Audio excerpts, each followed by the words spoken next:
अभिनेते धर्मेंद्र यांनी जगाचा निरोप घेतलेला आहे, त्यामुळे संपूर्ण चित्रपटसृष्टीवर शोककळा पसरली आहे। पाहूया त्या संदर्भातलीच बातमी।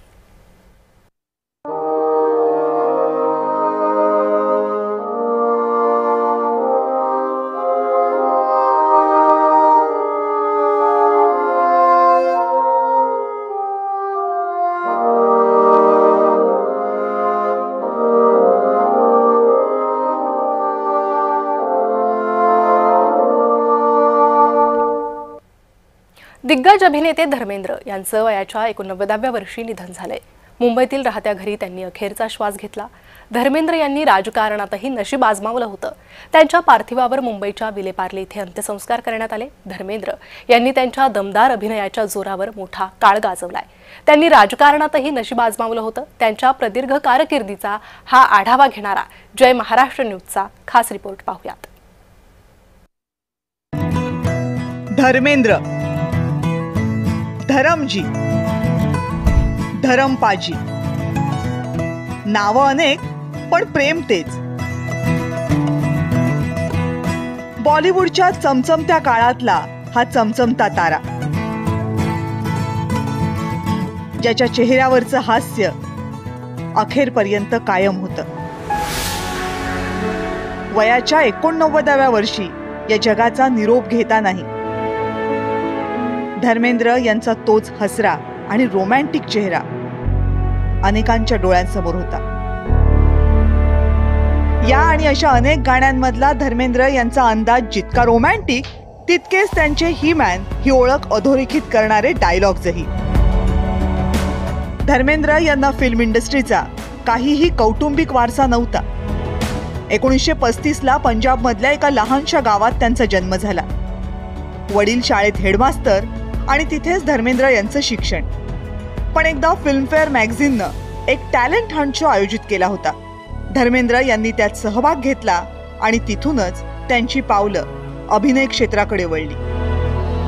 मुंबईमध्ये आले, अनेक प्रयत्न केले आणि 1960 साली दिल भी मेरा हम भी तेरे या सिनेमामधून धर्मेंद्र यांचा बॉलिवूडमधला प्रवास सुरू झाला। पहिला चित्रपट फार चालला नाही, पण करिअर सुरू झालं। शोला और शबनम या चित्रपटानं धर्मेंद्र यांना यशाची दारं उघडून दिली।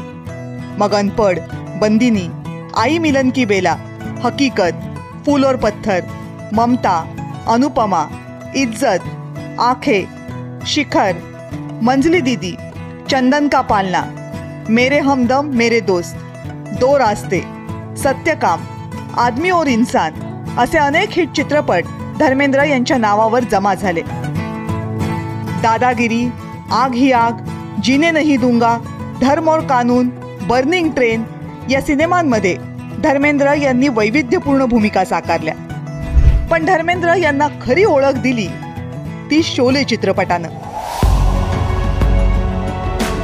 या चित्रपटामधील अभिनेते अमिताभ बच्चन यांच्यासह धर्मेंद्र यांनी साकार केलेली वीरू ही भूमिका अजरामर बनली। आपल्या कारकिर्दीमध्ये धर्मेंद्र यांनी जवळपास 300 चित्रपटांमध्ये काम केलं। अगदी अलीकडेच रॉकी और रानी की प्रेम कहाणी आणि तेरी बातों में ऐसा उलझा जिया हे त्यांचे 2 सुपरहिट सिनेमे रिलीज झाले।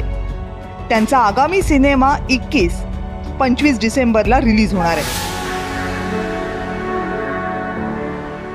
प्रकाश कौर यांच्याशी अगदी कमी वयातच धर्मेंद्र यांचं लग्न झालं। सनी देओल आणि बॉबी देओल ही 2 मुलं आणि 2 मुली झाल्या।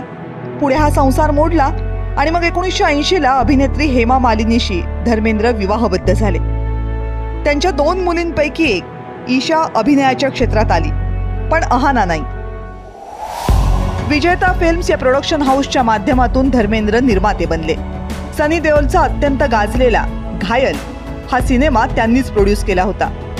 बॉलिवूडच्या चमचमत्या जगामध्ये तब्बल 6 दशकं चमकणारा हा तारा आपल्या खासगी आयुष्यामध्ये मात्र जमिनीशी, मातीशी जोडलेला होता।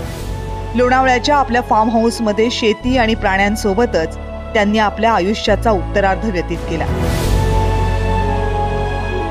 बॉलिवूडला हिरो या शब्दाची खरी ओळख करून देणारा हा अभिनेता आज आपल्यामधून निघून गेला। पण धरमपाजींचा तोच हसरा चेहरा त्यांच्या आठवणींच्या रूपात कायम आपल्या सोबत असेल. ब्युरो रिपोर्ट, जय महाराष्ट्र. जेम विशेषमध्ये तुर्तास इतकंच. पाहत रहा जय महाराष्ट्र.